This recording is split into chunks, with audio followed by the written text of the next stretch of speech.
రీసెంట్గా మా ఫ్రెండ్ తోటి ఒక డిస్కషన్ అయింది. వాడు యూజువల్గా లైక్ మంత్లీ కార్ రెంటల్ తీసుకొని డ్రైవ్ చేస్తుంటాడు.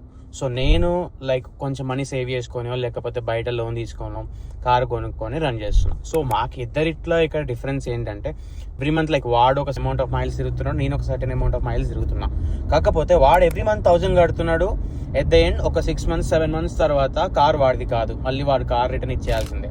అదే ఇప్పుడు నేను ఒక సర్టెన్ అమౌంట్ ఆఫ్ మనీ పెట్టుకొని కొనుక్కొని ఒకవేళ ఈ పాయింట్లో కూడా నేను కార్ అమ్ముకోవాలనుకుంటే still I get some money after selling that.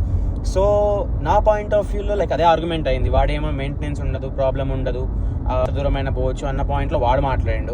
కాకపోతే నేనేమంటానంటే లైక్ అసెట్ ఉంటుంది కదా, ఆ అసెట్కి అప్రిషియేషన్ అయితే ఉండదు. ఎందుకంటే మనం పే చేస్తున్న ఈచ్ అండ్ ఎవ్రీ పెన్నీ కూడా like not count. Like at the ఎండ్లో వచ్చేసి నీకు ₹1 కూడా రాదు రెంటల్లో కానీ లీజ్లో కానీ ఎక్కడైనా. అదే ఒకవేళ లైక్ మేబీ నువ్వు ఒక యూజ్డ్ కార్ తీసుకున్నా లేకపోతే ఒక సీల్ కార్ న్యూ కార్ తీసుకున్నా కానీ ఎట్ ద ఎండ్లో ఒకవేళ సేల్ చేసినా కానీ నీకంటూ ఒక పర్సంటేజ్ వాల్యూ ఆఫ్ డిప్రిషియేషన్ నీకు వస్తుంది.